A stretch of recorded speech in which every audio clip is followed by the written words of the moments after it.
বিএনপির স্থায়ী কমিটির সদস্য সালাউদ্দিন আহমেদ ও জাতীয় নাগরিক পার্টির আহ্বায়ক নাহিদ ইসলামের মধ্যে বৈঠকে তর্কাতর্কির ঘটনা ঘটেছে।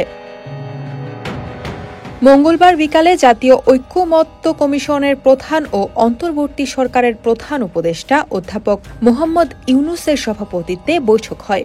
গতকাল সোমবার এই আলোচনা শুরু হয়। বৈঠকে শুরুতে প্রধান উপদেষ্টা বক্তব্য দেন। পরে তিনি ও কমিশনের সদস্যরা রাজনৈতিক দলগুলোর বক্তব্য শোনেন। তখন বিএনপির পক্ষ থেকে কথা বলেন দলটির স্থায়ী কমিটির সদস্য সালাউদ্দিন আহমেদ।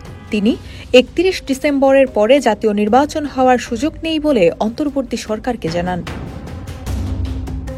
সালাউদ্দিন বলেন, বিএনপি নির্বাচন অনুষ্ঠিত করার বিষয়ে ৩১ ডিসেম্বরের একদিন পরেও সময় দিতে রাজি নয়। সালাউদ্দিনের এই বক্তব্যের প্রেক্ষিতে এনসিপির আহ্বায়ক নাহিদ ইসলাম বলেন, কিছু দল ভারতের কথার সঙ্গে সুর মিলিয়ে ডিসেম্বরেই নির্বাচন চায়। তাদের বক্তব্যের সঙ্গে ভারতের বক্তব্যের পার্থক্য নেই। তারা ভারতের সুরেই নির্বাচনের কথা বলছে। সঙ্গে সঙ্গে এ কথার ক্ষুব্ধ প্রতিক্রিয়া জানিয়ে বিএনপির স্থায়ী কমিটির সদস্য সালাউদ্দিন আহমেদ বলেন, ডিসেম্বরে নির্বাচন চাইলে যদি ভারতের সুরে কথা বলা হয়, তাহলে যারা নির্বাচন পেছাতে চায় তারা নিশ্চয়ই যুক্তরাষ্ট্র কিংবা চীনের সুরে কথা বলছে।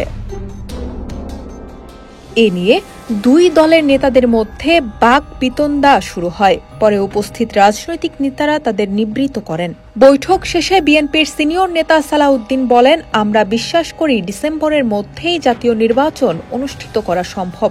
নির্বাচন নিশ্চিত করতে যেসব সংস্কার দরকার, বিশেষ করে নির্বাচনী সংস্কার, সেগুলো চিহ্নিত করে সম্মতির ভিত্তিতে বাস্তবায়ন করা জরুরি।